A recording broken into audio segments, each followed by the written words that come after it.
Behind the golden arches, one employee gets a special and festive thank you.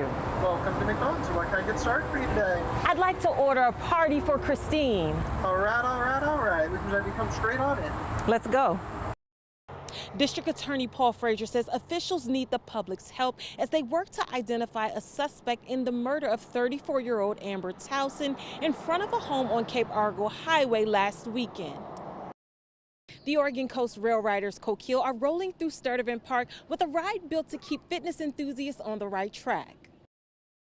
There's much more than gently used clothes and repaired furniture at the Dream Again Thrift Emporium. There's also doors of opportunity waiting for those in need.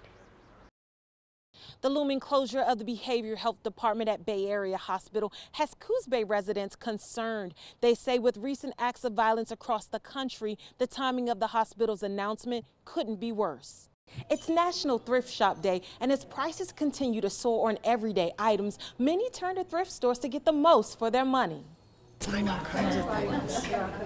Yes, I mean clothes. There's all kinds of just pretty stuff, antiques sometimes. People of all backgrounds comb the racks of Coos County's thrift stores looking for the lowest prices. The last couple of months, we have just been inundated with the overabundance of donations from this community. We can fill a truck a day with just donations from this community.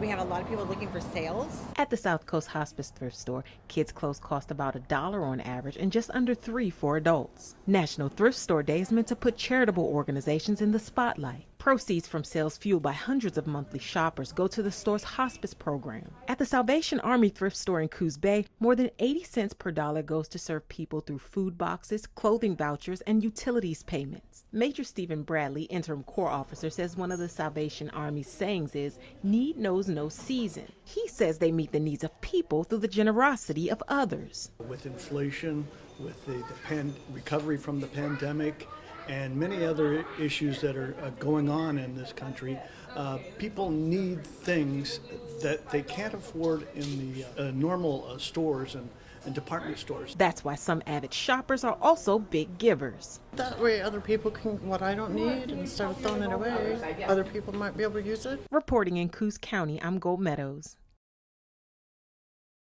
Fishermen and seafood processors take to the streets in Coos Bay.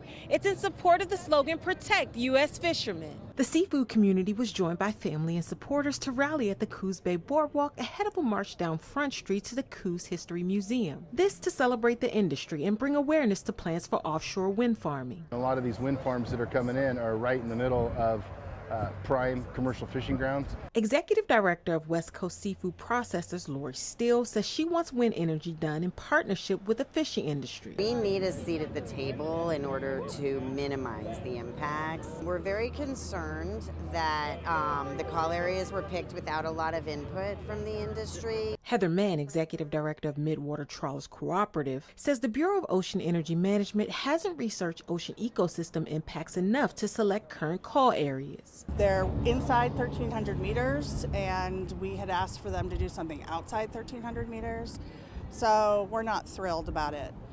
The whole hope with this event today, the rally and then the barbecue, is to just celebrate the seafood industry, everything that we bring to Oregon. It's thousands of jobs, it's millions of dollars. They're way too big, and they're way too devastating to the fisheries that we have going on our coast. And it's going to be pretty detrimental to a lot of families trying to make a living on the ocean.